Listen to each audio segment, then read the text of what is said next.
네, 바로 선수 입장하겠습니다. 먼저 여당 대표입니다. 5선에 빛나는 설훈 더불어민주당 의원 나오셨고요. 야당 대표는 야권의 대표적인 4선 중진 김기현 국민의힘 의원입니다. 두 분 어서 오십시오. 예, 반갑습니다. 설훈입니다. 반갑습니다. 김기현입니다. 네, 지난 한 주 잘 지내셨고요? 네, 뭐 네. 요즘 좀 선뜻 답이 속이 시끄럽습니다. 예, 그러게요. 선뜻 답이 안 나오시네요. 네, 여야 중진들의 거침없는 정치 토크쇼 국회 하이킥 지금 유튜브로 함께 방송이 나오고 있습니다. 저희 모습 보시고 싶으신 분들은 지금 바로 유튜브에서 표창원의 뉴스 하이킥 또는 표창원을 검색해서 들어오시면 되겠습니다. 자, 그럼 국회 하이킥 1라운드 바로 시작합니다. 라운드 1. 전격적인 제명 결정 바로 다음 날 김홍걸 의원이 최근 자신의 재산을 둘러싼 논란에 대해 사과했습니다. 국민들께 심려를 끼치고 당에 부담을 드려 송구스럽게 생각한다며 출당 결정을 선당 후사의 마음으로 받아들인다고 밝혔습니다. 사과와 제명 수용에도 불구하고 김 의원의 SNS 계정에는 의원직에서도 물러나야 한다는 비판 댓글이 이어졌습니다. 국민의힘 역시 제명은 꼬리자리기에 불과하다며 의원직 사퇴를 여야가 요구하고 서로 의원직 사퇴를 요구하는 소위 문제적 의원들이 여럿 있습니다. 특히 부동산 문제로 논란이 된 김홍걸 의원에 대해서는 민주당이 전격 제명 처분을 했습니다. 두 분은 과연 민주당의 이런 조치 어떻게 보시는지 먼저 민주당의 설훈 의원님부터 말씀 주시죠. 예, 이낙연 대표는 김대중 대통령으로부터 많은 사랑을 받았습니다. 네. 그리고 오늘의 대표가 되셨는데 말 그대로 삼국지에 나오는 얘기대로 제갈량이 마속에 울면서 마속에 목을 쳤다. 이 말 그대로일 것 같아요. 네. 이낙연 대표가 그 제명 처분을 하면서 속이 참 안 좋았을 겁니다. 더군다나 김홍걸 의원 입장에서는 좀 억울한 부분도 있어요. 일테면은 그 부인이 가지고 있던 뭐 딱지입니까? 그걸 몰랐다는 부분하고 또 네. 심지어 그 자기 부채 부분도 등록이 안 된 부분이 있어요. 그러니까 초선 의원이고 그리고 보좌진도 초선이고 이러니까 그게 아마 서툴렀던 것 같아요. 숨길 이유가 아닌데 네. 어쨌든 뭐 이런저런 이유로 해서 본인이 받아들였고 그리고 당이 전격적으로 과감하게 제명 조치를 했습니다. 네. 가슴 아프지만 특히 저는 그렇습니다. 가슴 아프지만 어쩔 수 없는 상황이었기 때문에 국민 눈높이에 맞춰서 했던 행위라고 그렇게 보시면 될 것 네. 같습니다. 김기현 의원님은 어떻게 생각하십니까? 예, 사실 이게 당에서 제명이라 하지만 의원직 제명이 아니고 당에서 제명한 거기 때문에 어찌 보면 출당이라는 표현이 어울릴 것 같은데요. 네. 어쨌든 출당한 조치 자체에 대해서는 의미가 있다고 생각합니다만 이 김홍걸 의원의 경우에는 사실 2016년에 무려 강남권에 집 세 채를 쇼핑하듯이 샀다. 뭐 이런 논란까지 제기되고 있고 민주당 특히 그 당시 공천을 할 때 1주택으로 한정한다는 서약도 다 받았단 말이죠. 네. 그런데 실제로는 4주택이었다는 것 아닙니까? 근데 한 채는 이제 누락했다는 것이고 그렇기 때문에 그 내용 자체를 보면 굉장히 민주당으로서는 부담이 되는 것이다. 특히 한 채는 그 한 채만 남기고 뭐 정리하겠다 그랬다 한 채를 처분했다고 했는데 알고 보니까 아들에게 정리를 했더라. 그리고 또 정리를 했는데 보니까 그게 나중에 그 전세금 알고 보니까 전세금을 4억이나 올렸더라. 60%나 올렸더라. 그래 놓고 전월세 5% 인상안에 대해서 찬성을 했다. 이거 완전히 이율배반적으로 행동했다. 여러 가지 논란들이 사실 있었죠. 거기다가 네. 평생 직업 없이 살았는데 뭐 재산이 왜 100억대나 되느냐. 이 부분에 대한 설명이 잘 안 됐기 때문이었다 생각하는데요. 그렇지만 의원직은 계속 가지고 있단 말이죠. 그러니까 네. 실제로 말이 그 뭐 처분이라 그러지만 실제로 본인에게는 별 그 뭐 부담이 없는 실제로 뭐 민주당 옆에서 계속 활동할 수 있는 분이기 때문에 네. 그 의원직 제명을 안 한 것이어서 뭐 의미가 있긴 하지만 그것이 그렇게 대단하다 이렇게 평가하기 좀 어렵다고 봅니다. 네. 그다음에 또 민주당의 이상직 의원에 대해서도 논란이 많은데요. 그 직원들을 대량 해고한 이스타항공 대주주죠. 추석 연휴 전에 서둘러 제명할 것이라는 이야기가 보도가 되고 있고요. 설훈 의원님 어떻습니까? 제명이 되는 겁니까? 네, 지금 우리 당 윤리감찰단에서 조사를 하고 있습니다. 네. 조사 결과 나오는 대로 최고위 보고가 될 것이고 그럼 이제 윤리감찰단에서 지금 엄중하게 신속하게 하고 있기 때문에 결과는 빨리 나올 수 있으리라 생각합니다. 근데 이스타항공 오나지 않습니까? 네. 근데 250억이나 임금 체불이 되고 600명 넘는 사람을 정리해고를 하고 그리고 10대, 20대 자녀들에게 대주주가 되게끔 이렇게 하고 이게 다 편법 정의 아니냐 뭐 이런 의혹도 있고 이래가지고 국민 눈높이에 참 안 맞다. 이건 뭐 틀림없는 사실입니다. 네. 당에서 적절하게 조치하리라 생각합니다. 네네. 김기현 의원님 국민의힘에도 이런 재산 등록 문제 논란이 있는 분들이 있습니다. 조수진 의원 같은 경우 대표적이고요. 여당에서는 조 의원에 대해서 제명하라 이런 주장을 하는 분들도 계시고 한데 어떻습니까? 국민의힘은 조수진 의원에 대해서는 조치가 없습니까? 그 조수진 의원이 지금 아마 선관위 조사를 받고 있는 것으로 알고 있고요. 네. 선관위에 소명서도 내고 그에 대한 뭐 설명을 하고 있는 것으로 알고 있습니다. 네. 그런데 이제 김홍걸 의원하고 사실은 사안을 많이 달리하는 내용이고요. 본인의 경우에 뭐 부부간에 다 직업을 갖고서 신랑도 이 전문직 종사를 하시는 직장인이거든요. 그러니까 열심히 경제 활동을 했던 사람이기 때문에 그 재산 형성에 대해서 뭐 논란을 삼을 일은 아닌 것 같아 보이고요. 갑자기 사실 이분이 이제 언론사에 계시다가 갑자기 그만두면서 이렇게 공직으로 출마를 하게 됐고 한 3, 4일 만에 뭐 서류 발급하고 그 공천 신청서를 내고 재산을 신고하는 과정에서 네. 착오가 있었다. 그런데 아마 처음 신청하다 보니까 그럴 수도 있겠다는 생각은 드는데 어쨌든 이게 고의성이 있는 것이냐 그 부분의 판단이 필요한데 그 당시 우리 당은 뭐 1주택을 요건으로 하지도 않았던 시기이기 때문에 일부러 과연 숨겼겠냐는 의문은 생기죠. 어쨌든 그 선관위가 조사하는 결과를 조금 보고서 그에 대한 판단을 하면 될 것이라고 보기 때문에 그 사안은 좀 상황을 좀 지켜봐야 될 것 같습니다. 네, 선관위 근데 그건 판단 뭐 보고. 예. 이 주택이 아니고 현금성 자산이죠. 11억 원이나 이걸 이 누락을 시켰다라는 거는 상식적으로 이해가 안 가죠. 그럼 일부러 빠뜨렸다고 이렇게 봐야 되는데 안 올렸다고 봐야 되는데 왜 안 올렸느냐? 비례대표원으로 당연히 돈이 더 많다, 너무 많다 이런 부담이 있을 것 같으니까 그렇게 했을 거라 생각하는데 어쨌든 당에서 적절한 조치를 해야 될 거라 생각합니다. 타당의 일이기 때문에 제가 갑다부터 할 처지는 아닙니다만은 국민들이 볼 때 국민의 힘이 제대로 된 이 정당으로서의 모습을 갖춰가는 거냐 이건 아마 이런 걸 보고 판단하리라 생각합니다.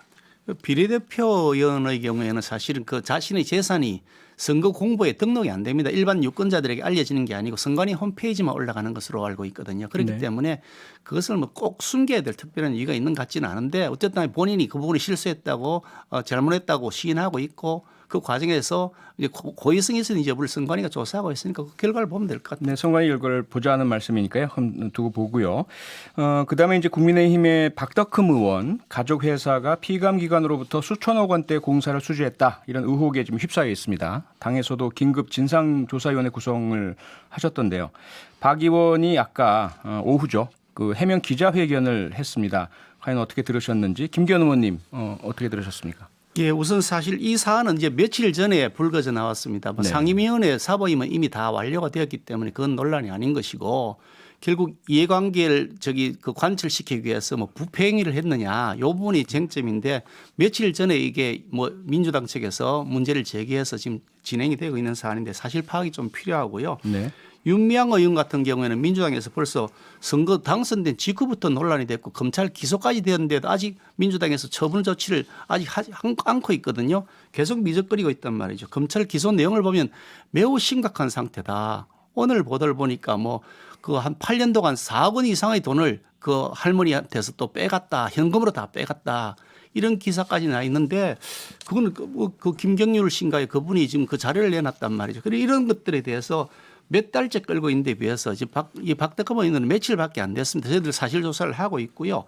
지금 이 전문가들로 구성된 진상조사 특위를 만들어서 네. 본인의 해명이 맞는지를 조사를 할 텐데 네. 만약에 실제로 본인의 해명과 달리 불법이나 압력이나 어떤 부패 행위가 있었다 그러면 그에 대한 처벌은 당연히 해야 되겠죠. 저희들도 그 점에 대해서는 전혀 이의가 없는데 다만 실제로 그런 불법 행위가 있었는지 여부는 네. 본인이 오늘 기자회견 내용들을 가지고서 다시 한번 더 리뷰를 해보고 네. 검토를 해봐야 될 사안이라고 생각합니다. 네, 서른 의원님. 네, 윤미향 의원 부분은 지금 재판을 하고 있으니까요.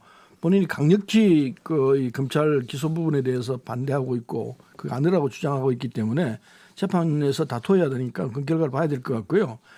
박덕흠 의원 부분은 본인과 가족이 대주주 아닙니까? 이 건설사가 피감 기관으로부터 1,000억 이상의 공사 편법 수주했다. 이게 첫째 의혹이고 그리고 이 백지 신탁을 한 주식이 128억 원인가요? 이게 지금 처분이 안 되고 그냥 있거든요. 이 이해 충돌하고 딱 들어맞는 부분이죠. 이 부분에 대해서 어떻게 할 것이냐. 이게 이해 충돌과 그리고 이 공사 편법 수주했다는 게 사실로 드러나게 되면은 이 형사 문제까지 결부해서 만만치 않을 거라 보는데 당에서 이거는 그냥 이 경쟁이 잘했으니까 뭐 문제 없다 이렇게 판단할 부분은 아닐 거라 생각합니다. 그래서 이것도 역시 타당의 문제니까 우리 당이 아니고 남의 당 이야기니까 갖다부터 할 건 아니지만은 이건 그냥 가기가 쉽지 않을 거라고 보고 국민들이 볼 때 이게 도대체 뭐냐 이 부분을 그냥 넘어갈 것이냐 가감한 조치가 있어야 될 거 아니냐 이게 국민의 힘에 대한 국민의 힘이라는 국민이 하는 게 자꾸 헷갈리네요.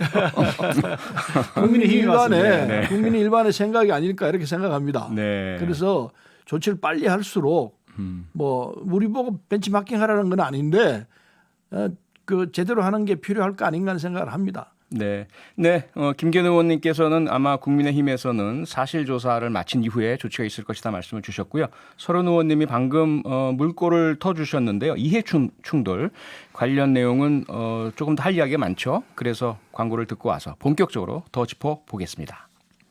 월요일 코너 국회 하이킥 여야를 대표하는 중진 의원 두 분, 김기현 국민의힘 의원, 서른 더불어민주당 의원과 함께하고 있습니다. 이제 두 번째 하이킥 대결을 해볼까요? 갑니다. Round 2. 그런데 제가 이제 국토위 간사를 하면서 완전히 매출이 급감을 했어요.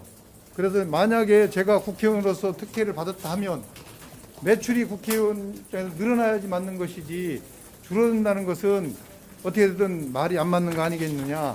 저는 이렇게 말씀을 드리고 그리고 특히 우리 지역 기관 단체장들이 지금 여당 민주당 출신들이에요. 또 서울시장 역시 그분들이 저한테 특혜를 줄 수 있을까요? 박덕흠 의원의 기자회견 내용을 잠시 들어보셨는데요. 국회의원 이해 충돌에 대해서 조금 더 짚어보겠습니다. 국회의원이 포함된 공직자 이해 충돌 방지 법안은 19대 국회에서 시작됐습니다. 공직자의 이해 충돌 방지는 일명 김영란법, 즉 부정청탁 및 금품 등 수수의 금지에 관한 법률의 핵심 취지였죠. 하지만 19대 국회 입법 과정에서 지나치게 포괄적이다 이런 이유로 이 내용을 뺀 채 2015년 3월 통과시켰습니다.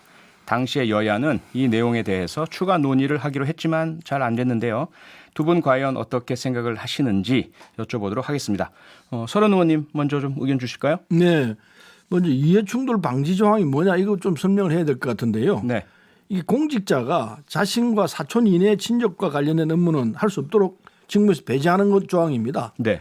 이를테면은 이 아까 박덕흠 의원이 얘기했습니다마는 국토위 소속이면은 건설사 오너지 않습니까? 네. 오너면은 국토위 소속하지 않는다. 이게 이제 이 이해충돌 방지 조항인데 예. 이게 싹 빠져버렸거든요. 그렇죠. 빠져가지고 그래서 정부가 이 20대 말인 올해 1월 달에 네. 이걸 이제 공직자 이해충돌 방지법안을 제출했습니다. 네. 했는데 20대 국회가 문을 닫았지 않습니까? 끝나고 이제 21대 되면서 자동 폐기가 됐죠. 예. 자동 폐기가 돼서 다시 이게 이제 이 21대 다시 발의를 해가지고 현재 정무에 계류 중에 있습니다. 예. 그래서 이걸 우리 당은 당론으로 이걸 관철시킨다고 되어 있기 때문에 협의를 해서 빠른 시일 내에 이 이해충돌 방지가 되게끔 법안 자체가 통과가 되게끔 이래서 공직사회에 더 이 청정해지는 이런 결과가 나오도록 하려고 하고 있습니다. 네. 야당이 이제 어떻게 하느냐가 문제죠. 네, 김기현 의원님, 이해충돌 방지 조항이 들어간 김영란법이 통과되었었더라면 이 박덕흠 의원 논란도 아예 원초적으로 있지 않았을 텐데 너무 때늦은 감은 있다. 하지만 21대 다시 제출되었으니까 통과시키도록 당론을 모으겠다 이렇게 말씀하셨는데 서른 의원님께서 김기현 의원님과 국민의힘은 어떤 입장이십니까? 예, 사실 그 박덕흠 의원 말씀하시는데 네. 이해충돌 방지법이 지금 권익위원회가 제출한 그 내용을 제가 살펴봤더니 예. 그 뭐 상임위원회 배정 자체가 안 된다는 것이 아니고 그 표결이나 의안의 안건에 처리해서 이해관계가 있을 때는 회피해야 된다 이런 내용으로 되어 있어서 네. 지금 뭐 이 이해관계 충돌 방지법 여부에 따라서 박덕흠 의원이 어떻게 되는가하고는 좀 관계가 조금 떨어진다. 정확하게 이게 합치되는 것이 아니라는 말씀을 이제 전제해서 드리고요. 네. 박덕흠 의원의 경우에도 아까 뭐 들으셨습니다만 본인이 해명이 맞다 그러면 사실은 문제를 삼을 수 없는 거 아닌가 싶은데 그 부분에 대한 조사를 진행하고 있으니까 시간을 두고 좀 보시면 될 것 같아 보이고요. 이해충돌 방지법 결론적으로 말씀드리면 필요합니다. 저는 네. 통과시켜야 된다고 생각합니다. 예. 왜 이해충돌 방지를 우리가 막는 데 반대를 하겠습니까? 이게 이 연역을 보니까 19대 때 그 김영란법이라는 흔히 말하는 부정부패 방지법 거기에 조항으로 들어가 있었는데 이게 너무 포괄적이어서 모든 공직자들이 사생활 전부 다 침해하는 문제가 생긴다라는 그 논란들이 있었고요. 그래서 여야가 합의를 해가지고 그 조항을 뺀 상태로 김영란법을 통과시킨 겁니다. 그렇게 할 당시에 그 내용을 보니까 어떤 자료를 보니까 그 포괄적인 내용을 다 넣어가지고 하면은 그거는 문제가 있다 해서 민주당의 신무슨 의원도 반대를 했던 그 기록도 나오거든요. 이게 정당의 문제가 아니라 내용이 너무 포괄적이다 그래서 여야가 합의했던 것이고요. 그래서 삭제된 채로 통과될 때 우리 서른님께서도 찬성을 해서 통과됐던 법입니다.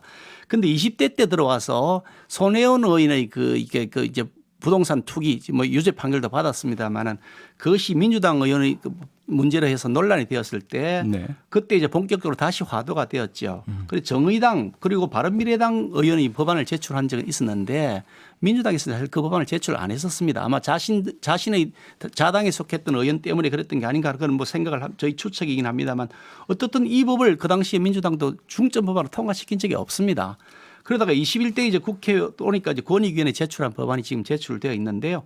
저는 그 법안에 대해서 충분히 우리가 논의를 해서 불필요하거나 혹은 필요한 내용이 있는지 잘 가감하면서 통과시켜야 된다고 생각합니다. 네, 국민의힘은 아직까지는 의견 모으지는 않았죠?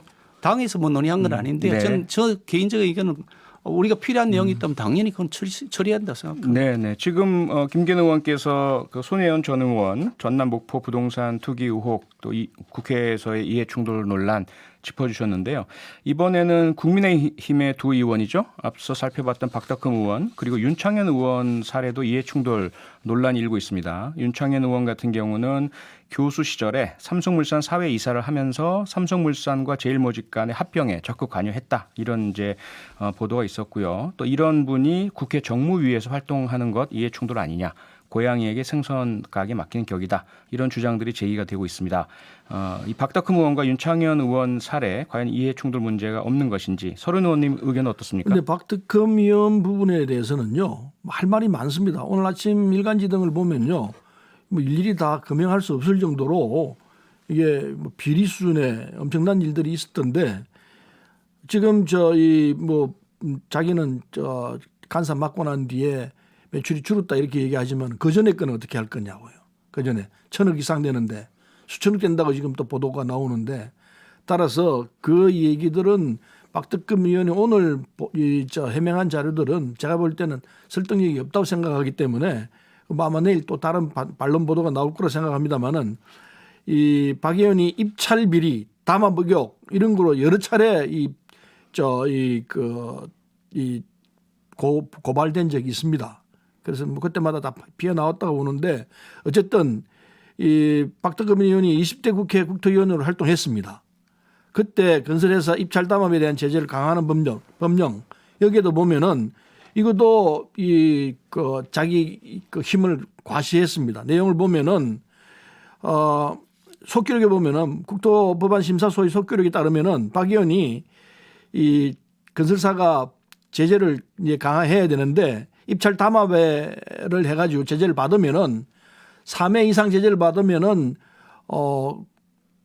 회사를 문 닫게 만들어야 한다 이런 이제 조항이 있었습니다. 그런데 그걸 그렇게 하면은 이건 사형선고하는 거 아니냐. 그래서 그건 지나치다. 이래가지고 결국은 그 조건도 박덕흠 의원이 주장을 해가지고 박덕흠 의원의 이 뜻대로 이게 간철이 됐습니다. 그거를 이제 9회 이내 3회 이상으로 완화를 해가지고 통과를 시켰고 또 본인은 새로 법을 또 제안해가지고 법안을 내기를 6년에 3회 이상으로 이렇게 또 법안을 내기도 했습니다. 어쨌든 그건 안 됐었는데 그런 그 행위들을 했기 때문에 이건 자기 입장에서 자기 건설사 오너로서 입장에서 국토위에 있으면서 자기 사익을 위해서 이게 법안 결정에 관여했다 이런 누명을 쓰지 않을 수가 없는 상황이 되어 있다 생각합니다. 또 2014년에 건설사 줄기를 백지 신탁했다고 하지만 지금까지 처분을 안 하고 있습니다. 이거는 뭐 어떻게 할 거냐 이거죠. 당연히 이거는 국토위 있다면은 처분을 하고 주식을 털어내고 했어야 되는데 그런 행위가 일체 없어요. 따라서 이건 100% 틀림없는 이해충돌하고 딱 맞아 떨어지는 상황이죠. 그래서 박덕흠 의원은 이제 정무위로 옮겼습니다만은 한노위로 옮겼죠. 한노위로 옮겼지만은 한노위에서도 역시 충돌될 부분이 굉장히 많아요. 환경 부분 관련해서도 있고 노동 부분 관련해서도 있고 하기 때문에 위원회로 그렇게 가서는 안 된다고 보고 아마 이 부분도 조정이 돼야 할 거 아닌가 생각을 합니다. 네, 우선 윤창현 의원 같은 경우는 어떻습니까? 지금 앞서도 제가 소개를 해드렸지만 제가 좀 설명을 드리죠. 네네. 우선 우리 그 박덕흠 의원님이 말씀을 좀 새로운 말씀을 하셔서 말씀드린 백지 신탁을 처분하라는데 백지 신탁 이미 다 했습니다. 농협이 수탁자인데 네. 농협이 처분하는 것이지 박 의원이 처분하는 게 아닙니다. 박 의원은 처분하라고 지시할 권한도 없고 처분했는지 안 했는지 확인할 권한도 없습니다. 법에 의해서 일체의 모든 정보를 그 신탁한 사람한테 제공하지 못하도록 되어 있습니다. 그러니까 농협이 처분하는 것인데 박 의원 보고 처분하라 그러면 아무 권한이 없는 사람 보고 처분하는 것이니까 그거는 적절하지 않은 얘기고요. 그러면 농협이 처분을 할 때 박 의원한테 동의도 안 받고 그냥 하겠습니다. 당연히 그 동의받지 않습니다. 알겠습니다. 알겠습니다. 법에 그걸 동의하면 아니, 그래, 안 되게 알겠습니다. 되어 있습니다. 본인에게 예. 의사를 물어서도 안 되게 돼 있고 나중에 다 마친 다음에 결과 보고만 하게 돼 있지 과정에 의논하면 안 되게 법에 큰일 나게 돼 있습니다. 결과적으로 백지 신탁이 그게 백지 이루어진 신탁이죠. 상태에서 처분이 안 돼 있기 그건 때문에 어떡합니까? 네. 본인이 그러면 어떡할 문제를 겁니까? 제기한 백지 거고요. 신탁은 하면 자기의 권한이 없는데 네. 예, 그리고요. 그걸 연결하는 것은 적절하지 않다는 말씀을 드리고 윤창현 오늘 말씀하셨으니까 농협이 한번 확인해 보겠습니다. 윤창현에게 말씀을 네. 좀 드리면 이렇습니다. 윤창현 의원 사건은 완전 이거 억지로 끼워 넣기 같다 하는 느낌이 드는데요. 삼성물산하고 제일모직 합병에 그 사회이사를 하면서 찬성했다고 해서 그것 때문에 정무위 활동을 못한다. 그 황당하다는 거죠. 윤창현이 이 합병 과정에 불법이 있었는지를 검찰에서 조사를 받았답니다. 아주 심도 있는 조사를 받았답니다. 네. 근데 그 얘기를 들어보니 아예 본인이 그 피고인으로 그 기소도 안 됐고 피의자로 입건도 안 됐고 이번 공소장에도 자기 이름이 전혀 안 나온다는 겁니다. 저도 자료를 봤는데 윤창현 이름은 공소장에 안 나옵니다. 네. 무슨 말이냐면 그 과정에서 이게 불법이 있었는지 여부를 검찰에서 다 조사를 했는데 윤창현은 그에 관련된 법적인 책임이 없다라고 판명된 것이라고 보이는 거죠. 그런데 왜 윤창현이 이렇게 무슨 책임이 있다는 것인지 이해가 안 되는 것이고요. 이분이 뭐 예전에 사회이사를 했던 것 때문에 그래 정무위 논란이 된다 그러면 윤영찬 의원은 네이버의 부사장을 했던 분입니다. 이분이 그 네이버를 관할하는 과학정보 과방위에 지금 위원으로 활동하고 계신단 말이죠. 얼마 전에 카카오 들어오라고 불리한 기사가 나왔다고 불렀던 그 사람입니다. 도종환 의원은요. 그 자기가 바로 직전에 장관을 하던 그 장관의 직무를 감독하는 감독기관의 위원장입니다. 그 문방위 위원장이단 말이죠. 아니 그럼 체육관광위원장인데 자기가 피감기관의 그 일을 감독하는 기관 위원장이 되어 있다. 이것도 웃기는 것이죠. 이런 이용호 의원이 정무위원회에 속해 있는데 민주당입니다. 네. 이분도 인터넷 그 은행을 시장을 주도했던 카카오뱅크의 공동대표 출신이란 말이죠. 그런데 이런 각종 금융, 보험 이런 거 관련해서 이 정무위에서 다루게 되는데 그러면 이용호 의원도 그 이해관계 충돌이 되는 것이죠. 그런데 이 이해관계 충돌을 그렇게 무작정 예전에 전력이 있었는지 여부를 놓고 시작하면 전문성 있는 사람들 하나도 그러면 그 상임위원회 못 가고 전문성 없는 사람만 가야 되잖아요. 그러니까 그런 형태로 이 윤창현을 얽어서 넣을 일은 아니다. 그런 말씀을 드리고 싶습니다. 네, 근데 지금 그 4931님 잠깐만요. 청취자님 문자가 들어와서요. 4931님께서는 그래서 결과적으로 정무위에서 윤창현 의원이 활동하는 게 맞냐? 이게 중요할 것 같은데요. 아니, 좀 간단하게. 네, 설명을 김기현님 좀 더 괜찮습니까? 예, 이해 충돌 네. 여부에 대해서 예. 지금 전혀 증명이 되지 않고 있습니다. 괜찮다. 잠깐, 전문성이 있는 것은 확인이 되었고 네. 이건 박병석 국회의장이 우리 당 의사하고 상관없이 예. 처음에 상임 시간대가 배제할 죄송하지만 괜찮다고 생각하신다는 거죠? 네. 지금 상태로서는 그거 아니라고 할 수 잠깐만 있는 예. 그렇지 않다는 걸 말씀드리겠습니다. 네, 서른님 우선 반론 주시죠. 검찰은 최근에 불법 합병 등의 이유로 이재용 부회장을 기소했죠. 기소했습니다. 그런데 이 기소하는데 윤창현 의원이 어떤 역할을 했냐면요. 사회이사로 있으면서 이거는 이 합병 공신으로 돼 있습니다. 삼성물산하고 제일모직가 합병할 때 제일모직 주식이 많이 가지고 있는 이재용 부회장한테 유리하게끔 되어 있는 이 구조를 자기가 사회이사로 있으면서 그렇게 하자고 아주 강력하게 주장했던 사람입니다. 그래서 제일모직과 삼성물산 합병하는데 합병 공신으로 1등 공신입니다. 이분이. 그런 분이기 때문에 법적으로는 검찰에서 어떻게 수사를 해서 어떻게 했는지는 잘 모르겠습니다만은 내용으로 보면은 이건 사회이사로서 역할을 제대로 제대로 안 하고 방기한 혐의가 분명히 있습니다. 이 양반은 회의록에 보면은 찬성했습니다. 수액주들이 절대 반대했거든요. 반대했는데 합병 찬성했거든요. 찬성했기 때문에 그 공신으로 아마 국회까지 들어온 거 아닌가 하는 생각도 하는데 어쨌든 지금 이 사회이사로서 역할을 못한 건 틀림없는 사실이기 때문에 여기에 대해서는 국민의힘 쪽에서 제대로 조사를 못한 거 아닌가 생각이 듭니다. 제가 말씀을 좀 드려야 예, 될 것 같은데요. 재발론 주시죠. 삼성 사건은 저희들은 전혀 상관없. 삼성이 저희 당하고 관계없고 저하고도 아무 관계가 없는데 네. 그 언론 보도를 보니까 수사심의위원회에서 이 사건은 그 불기소하라고 결정을 했다는 거거든요. 전문가들이 논의한 결과 죄가 안 된다고 판정했던 것 같아 보이는데 어쨌든 기소를 검찰은 그럼에도 불구하고 했습니다. 네. 법원에서 나중에 판단하겠죠. 불법 합병을 했는지 안 했는지 그거는 저희들하고 상관은 없는 것이고 법원에서 판단하는 일인데 아니 윤창인 의원이 사회이사로서 거기 활동한 것에 불법이 관여한 거 하나도 없지 않습니까? 아니 아무 증명도 없이 그게 1등 공신이라 그러고 불법이라고 강력 주장하시면은 아니 증거 없이 그 허위 사실을 그 책임지우는 것이죠. 아니 그렇게 검찰이 밀도 있는 조사를 해가지고 수사심의위원회에서 기소하지 말한 것까지도 억지로 기소를 했는 정도인데 윤창현이도 또 조사를 다 했단 말이죠. 근데 윤 의원에 책임질 것이 하나도 없으니 아예 공소장에 윤창현 이름 안 올라가는데 그에 대해 책임을 지라 그러면 그거 황당하지 않습니까? 그런데 네. 잠깐만요. 두 분 말씀 뭐 충분히 들은 것 같은데 핵심 내용을 우리가 못 짚었기 때문에요. 그러니까 윤창현 의원 개인의 법적 책임은 사법부에서 다룰 문제일 것 같고요. 국회에서 이해 충돌 문제입니다. 그래서 김기현 의원님께서는 과거의 경력이나 전문성을 존중을 해야지 그런 전문성을 존중하지 않고 이해 충돌에 걸어서 다 못하게 하면 국회 상임위에서의 전문가는 올 수 없는 거 아니냐 이런 말씀을 주셨잖아요. 그렇죠. 만약에 그렇지 네. 않고 예. 윤창현 의원을 이해가 충돌이라 해서 빼자 그러면 윤영찬 의원도 빼야 되고 도정환 위원장도 빼야 되고 보건복지위의 김성조 간사도 국민연금공단 이사장 출신입니다. 네, 그래서 그럼 빼야 되고 네, 이용호 그런- 의원도 빼고 다 빼야 되는 그런 거죠. 주장이시기 때문에 서른 의원님께서 어떠십니까? 그래서 이러한 어떤 전문성 부분을 담보하지 못하는 포괄적인 이해 충돌 방지.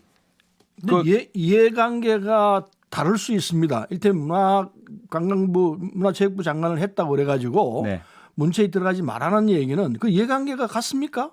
그건 이해관계하고 다를 거라고 생각합니다. 피감기관인데 감독을 하지 않습니까? 감독하는데 자기가 했던 피감기관이라고 그래서 이해관계하고 다른 상황이기 때문에 일테면은 사적인 뭐 금전이 들어가는 부분입니까? 그건 자신이 아니지 않습니까? 장관하던 시절의 사안을 자기가 감독을 감사를 하니까 아니 웃었지 그러나 않습니까? 자기가 장관했던 경우하고 나왔으면 다른 상황이죠. 네, 두 분 오늘도 뜨거운 토론 감사드리고요. 아마도 21대 국회에서의 이해충돌 관련 법안이 어떻게 처리되는지 지켜봐 주시면 감사할 것 같습니다. 0110님, 여야를 떠나서 잘했냐 못했냐는 철저하게 조사해 주시길 바랍니다라는 것이 많은 청취자분들 또 국민들의 의견이라는 것 전해드리면서 오늘은 여기서 마무리해야 될 것 같습니다. 두 분 고맙습니다. 김기현 의원님, 서른 의원님이셨습니다. 짧게 오늘 소감을 마무리 말씀으로 좀 주시면 감사할 것 같습니다. 서른 의원님. 네, 오늘 뭐 국회 내에서 소위 문제가 되어 있는 의원들에 대해서 어떻게 처리할 것이냐 이 문제가 주 의견이었습니다만은 저희 당은 우리 민주당은 뭐 그렇게 문제 있는 의원들에 대해서는 적극적으로 조치를 하고 있는 과정입니다. 네. 아마 추석 전에는 다 정리가 되리라 생각하기 때문에 이 부분은 국민들이 보기에 뭐 100% 흡족하지는 않지만은 그런 대로 했다 이런 평가가 있을 것 아닌가 생각을 합니다. 네, 김기현 의원님. 예, 윤미향 민주당 의원은 사실 위안부 할머니 문제로 공천을 받은 사람인데 그분들을 이용해서 자신의 치부를 했다는 것이 밝혀져서 기소까지 되었는데 법원 판결까지 보자. 그게 그렇다 그러면 얼마나 진정성 있는 태도냐 민주당이 그런 생각이 든다는 말씀 드리고요. 어쨌든 저희 당은 더 깨끗하게 철저하게 할 것이고요. 박덕흠 의원도 마찬가지로 만약에 문제가 있다 그러면 당연히 법적인 조치를 저는 해야 된다고 생각합니다. 다만 이해충돌 문제를 엉뚱하게 연결해서 가는 것은 바람직하지 않다는 말씀을 드립니다. 네. 두 분의 노력으로 더 깨끗한 국회, 더 깨끗한 정치가 될 수 있기를 기대하겠습니다. 오늘 두 분 말씀 고맙습니다. 여기서 마치겠습니다. 수고하셨습니다. 감사합니다. 평일 저녁 6시 5분에 여러분을 찾아갑니다. MBC 라디오 표창원의 뉴스 하이킥.